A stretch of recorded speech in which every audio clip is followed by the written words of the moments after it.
Most people picture surveillance as a hidden camera, a spyware app, or a glowing GPS pin. But if we strip away the technology, the most common form of monitoring has no shape at all. It looks like a person sitting across from you at dinner, asking, with a half smile, where exactly you were when you said you were running late. The question sounds so light, you would feel insane for flinching at them. What time did your shift end? Who was that on the phone? Did your sister text you back? But somewhere in your body, before your conscious mind can name it, a small muscle tightens. Part of you already knows that nothing they ask is being forgotten. The trick making this survive in plain sight is the language we use to describe it. A partner who wants to know how your day went is considered attentive. A parent tracking your friends is protective. Every word we have for being asked about our lives is borrowed from healthy relationships, leaving you feeling ungrateful for noticing anything wrong. Researchers call this coercive control. This chart visualizes a study of 246 intimate partner abuse survivors across multiple cultures, showing that 57% of those survivors described being surveilled by their partner. And as the majority slice here illustrates, that surveillance didn't involve devices at all. It involved talking. It involved a partner treating everyday conversation as a way to take inventory. This conversational tracking is a primary entry point. In national surveys, coercive control measured before any physical violence occurs is a significant predictor of later physical violence. It is a measurable pipeline, and the starting line is almost always information. The most effective monitoring system doesn't rely on hidden microphones. It works because it wears the clothing of curiosity, of concern, and of love. Once you see how these questions actually function, you cannot unsee it. Inside a controlling relationship, a question from someone who is gathering data rather than relating to you is doing three things at once. It is a literal data intake mechanism. The first function is confirmation. They ask what time you got home. You tell them 11. You forget the conversation by morning, but they do not. Multiply that dynamic by 1,000 small conversations, and you develop a clinical state called hypervigilance, the exhausting, constant feeling of being watched without ever being able to point to a camera. The second function is colder. It is a test.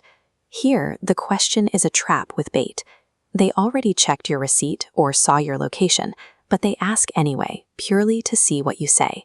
If your answer drifts by even a small amount, you are filed under suspect.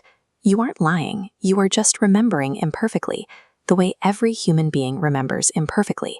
But inside this system, ordinary memory errors are weaponized as deliberate deceit. The third function is leverage. This one operates on a delay. The soft vulnerabilities shared in confidence, like a story about your sister's drinking told over wine, are archived. 6 months later, when you ask for space, that exact story is pulled from storage and used as a weapon against you. People who have been through this often describe a kind of double vision after they leave. You look back at long evenings spent talking about past relationships or dreams and realize those warm memories have a second, calculated layer. The intimacy you felt was real on your side.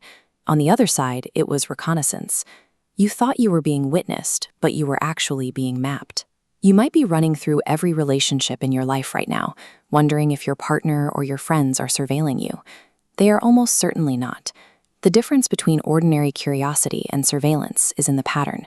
There are a few practical signals to help you spot that pattern. The first is unnatural recall. A partner who accurately quotes a minor detail you mentioned about a coworker 8 weeks ago while forgetting your birthday is not exhibiting selective memory. They are storing what is useful. The second is cross-referencing, asking the exact same question, lightly, in different forms, days apart. The third is the question that has no place to go. They demand to know what time your meeting ends, even though there is no dinner plan or pickup schedule that depends on that information. They are just collecting. The fourth signal is the one almost everyone misses. You walk in, and before you can speak, they prove they already know where you were. The question that follows serves no logistical purpose. It is pure theater. If you recognize these patterns in a single relationship, you are not paranoid. Your internal discomfort is data. It is highly accurate processing by a body that realizes it is being tracked. If your internal alarm bells are ringing so clearly, why doesn't this abusive system immediately collapse? What keeps the system running is a psychological process called the override. It is the slow conditioning where you learn to talk yourself out of your own noticing. You actively dismantle your own warning system. This happens in 1,000 micro-moments. The first time you flinched at a question and they called you weird, you learned that flinching is rude. The first time you tried to keep a coffee with a friend private and they treated it like a betrayal, you learned that basic privacy is dangerous. By the time the surveillance is fully operational, the abuser has achieved their primary goal. You now view your own warning system, your own intuition, as the actual problem in the relationship. Researchers call this the condition of unfreedom. The cage becomes invisible because you actively help build it, driven by an honest, earnest desire to simply be a good partner who isn't difficult or paranoid. There is a clear line to draw here. When someone pays attention to your life only because that attention pays them in leverage, it is no longer attention. It is intake. True curiosity is generous. It doesn't require you to perform. It doesn't store data for future arguments, and it definitely does not punish a mistake in a small fact. You don't have to confront anyone today. You don't have to leave anyone today. You don't even have to be entirely sure. You only have to stop calling it curiosity. Relabeling this behavior as intake in your own mind stops you from being raw material.